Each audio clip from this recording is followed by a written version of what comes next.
Assalamualaikum warahmatullahi wabarakatuh. Kita ketemu lagi di Indokomen, Sobat Sindo.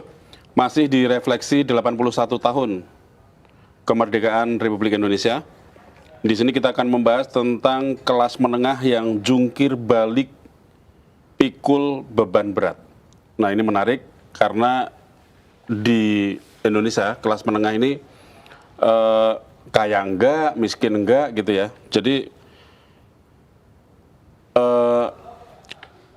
kondisinya itu sangat terjepit dengan situasi yang saat ini, melihat dengan kebutuhan yang makin, harga-harga kebutuhan yang makin mungkin tidak terjangkau untuk beberapa diantaranya, terus sementara yang lain di sisi lain pendapatan juga terus tergerus oleh sekarang bukan lagi mantap istilahnya, bukan lagi makan tabungan, tapi sekarang makan utang. Nah, ini kita akan membahasnya bersama Mas Pung Purwanto dan juga senior saya, Mas Yanto. Kita akan lihat dulu nih dari kalau kita tadi disebutnya sebagai kelas menengah itu makin terjepit, makin memikul beban yang berat. Kalau kita lihat sementara pertumbuhan ekonomi kemarin itu katanya masih 5,29 ya di kuartal kedua 2026. Nah, tapi kenapa bisa disebut sebagai beban di kelas menengah ini makin berat? Sebenarnya seperti apa? Mas Yanto dulu. Melihat fenomena sekarang ya fakta memang kalau dari kita lihat data beberapa lembaga yang mengeluarkan data ya termasuk soal pertumbuhan ekonomi aja kemarin ya 5,29 itu memang masih di atas 5 lah. Masih ya, di atas 5, masih tapi pede. Tapi turun dibanding kuartal 1 ya? Turun. Dan kuartal 1 kan 5,61. Ya, artinya ada perubahan yang ke bawah ya, perubahannya ke bawah gitu yang turun. Dan itu bukan kabar baik, tapi kalau di atas 5 itu kalau kata pemerintah sih cukup pede lah, masih sejalan gitu ya. Cuman di balik angka pertumbuhan yang 5,29 ini, hampir 5,3 ini, ada beberapa fakta juga yang mungkin kita harus lihat ya di baliknya. Karena ternyata kontribusi konsumsi nasional, konsumsi nasional kan ada konsumsi rumah tangga, ada konsumsi pemerintah ya. Nah, itu ternyata konsumsi pemerintahnya yang naiknya itu sangat signifikan, hampir 15%. Biasanya berapa? Biasanya lebih tinggi dari kenaikannya itu konsumsi rumah tangga. Nah, konsumsi yang lebih tinggi adalah konsumsi rumah tangganya itu cuma 5,6%. Di sini artinya apa? Artinya bahwa yang menggerakkan pertumbuhan ekonomi itu ternyata bukan konsumsi dari rumah tangga kita nih sehari-hari. Kita belanja beli ke warung, beli apa, sabun dan macam-macam gitu ya. Tapi belanja pemerintah yang kencang ya. Belanja pemerintah itu apa? Programnya apa?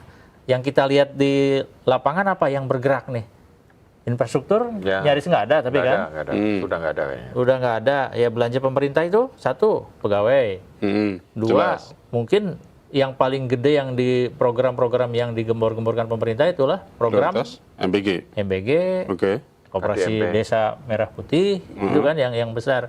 Nah, jadi kenapa konsumsi rumah tangga pertumbuhannya tidak sekencang pemerintah? Nah, ini akan jadi PR juga nih buat kita, buat para stakeholder di sana. Bagaimana upaya meningkatkan konsumsi rumah tangga yang benar-benar, kalau konsumsi rumah tangga naik, otomatis kan yang bergerak ekonomi di akar rumput kan. Kalau angka konsumsi rumah tangga sendiri di kuartal kedua ini seperti apa, Mas? Pertumbuhannya atau angkanya? Ya, angkanya. Kalau kita lihat kalau dibanding kuartal 1 turun atau naik? Sedikit turun. Iya, turun. Cuma saya lupa datanya ya itu. Kalau konsumsi rumah tangga turun, artinya bisa diartikan bahwa daya beli masyarakat turun atau gimana? Tertekan. Sudah dipastikan tertekan kalau untuk konsumsi rumah tangga dengan data yang kemarin disampaikan BPS itu ada perubahan ke bawah ya. Artinya yang tadinya kita bisa belanja makan siang 30.000 mungkin dikurangin jadi 20.000 karena yang lainnya untuk kebutuhan lain. Atau mungkin ada juga efek dari yang tadinya harga komoditas A harganya 10 naik jadi 12. Ya. Mungkin itu kan Ya, mau itu nggak mau berasa itu banget jadi kalau kita inflasi. makan di ini ya, di apa namanya? Di warung makan gitu ya. Betul. Yang tadinya 20.000 dapat lauk A, B, C, Iya. sekarang cuma dapat A, B gitu ya misalnya. Betul. Ya. Bahkan kan beberapa waktu lalu ada pengusaha-pengusaha yang di warung makan itu mereka juga agak bingung kan mau naikin harga nggak bisa. Iya. Kasihan katanya kan masyarakatnya. Ya akhirnya apa? Ya kita kecilin aja porsinya deh. Biar sama-sama masih Sama-sama terjangkau enak gitu ya, sama-sama Iya. terjangkau. Itu sih kalau Mas Bung, lihatnya gambaran seperti dari apa Mas Bung, kondisi saat ini? Memang benar ya, posisinya bukan lagi mantap tapi matang, Ya, makan utang. ya ini kan Memang konsumsinya, betul. konsumsi rumah tangga memang turun ya. Iya, kita kembali ke soal kelas menengah. Artinya kelas menengah ini kan jadi perdebatan di setiap tidak hanya hari ini, Iya. tapi di tengah-tengah orang mengumumkan tentang pertumbuhan ekonomi yang 5%. Itu kan 5% itu tidak jelek gitu. Iya. Tidak jelek, tapi juga kalau dikaitkan dengan cita-cita luhur kita untuk menjadi Indonesia Emas 2045 sebagai negara maju itu kurang gitu. Iya. Jadi artinya 5, berapa sekarang? 29. 29 ya. Itu baik gitu, tapi apakah itu cukup untuk mengejar ketertinggalan kita dengan negara-negara yang sudah maju? Paling nggak mengejar kemakmurannya dulu. Itu belum. Belum ya. Ya. Kenapa? Salah satu kuncinya adalah bagaimana meningkatkan jumlah kelas menengah.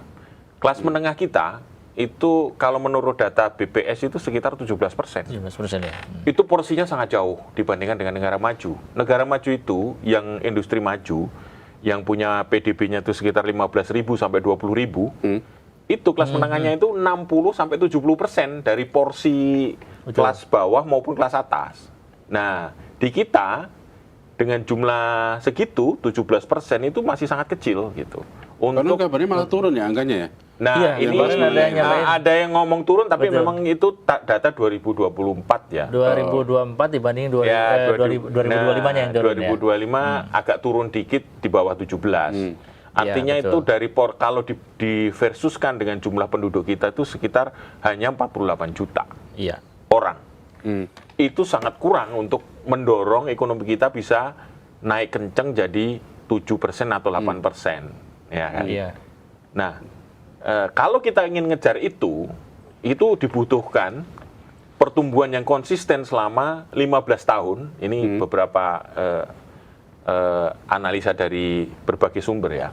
15 sampai 20 tahun agar kita mencapai posisi di 70% porsi kelas kelas menengah. menengah. Kalau kita Betul. sudah di posisi itu negara maju dah. Betul. Ya, itu makanya kita kan di PDB sekitar 5.000-an ya. Iya. 5.000-an, sementara kalau kita bandingkan di ASEAN yang lain mungkin kalau sama Singapura jauh banget ya. Singapura Brunei jauh. Brunei itu udah Malaysia juga ya di tantangannya atas kita beda. ya. Nah, mungkin itu PR-nya. Jadi belanja pemerintah itu baik yang Iya. sudah menjadi penopang ekonomi di kuartal pertama yang sampai 5,61 itu baik. Iya. Cuman akan lebih baik kalau sebenarnya yang gede itu belanja konsumsi masyarakat yang didorong oleh kelas menengah. Nah, betul. inilah kuncinya. Kelas menengah itu kunci sebenarnya. Karena apa? Karena uang itu muter di masyarakat, kelas menengah kita pekerja formalnya lebih banyak, upahnya lebih baik, sehingga dia itu tidak ketinggalan dari inflasi, ya kan? Iya. Iya. Pendapatannya naik. Mungkin Betul. sekarang ada kenaikan, Betul. cuman inflasinya lebih tinggi Lebih tinggi, naiknya, betul. nggak kekejar, gitu. Iya. Dan ini Nah.